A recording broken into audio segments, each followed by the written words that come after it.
This is Comet Churyumov-Gerasimenko. It's the craggy chunk of ice and rock that is home to Europe's comet lander, Philae. Back on June 13th, Philae made contact with Earth after nearly 7 months of silence.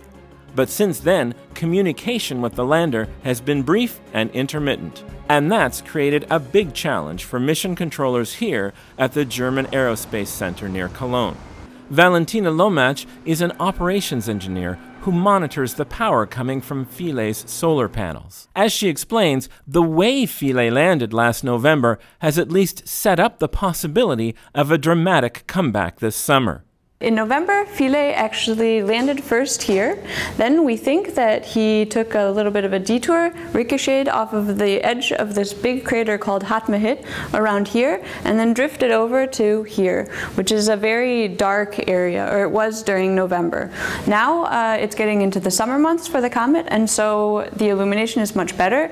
In comparison to November, where we had about 1.5 hours of illumination, now we have about 4. 4 hours of illumination means that Philae is now getting enough power, at least in theory, to run its science instruments and reveal new information about the nature of comets, the building blocks of the solar system.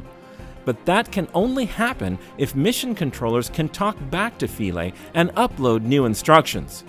After more than 3 weeks of trying, they haven't managed to set up a good communications link yet.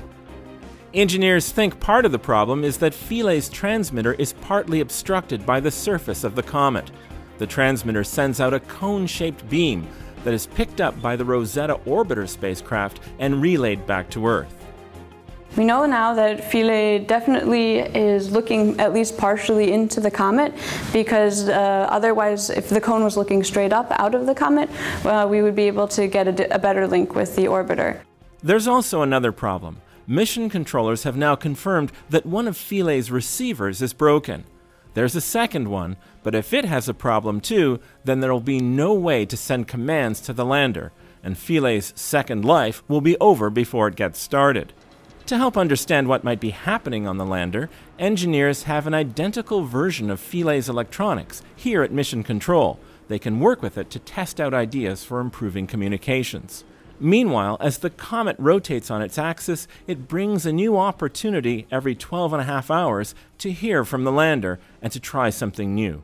Engineers say it's been frustrating not being able to get any further with Philae. But whatever happens, it's worth the effort, they say, because the scientific payoff would be enormous.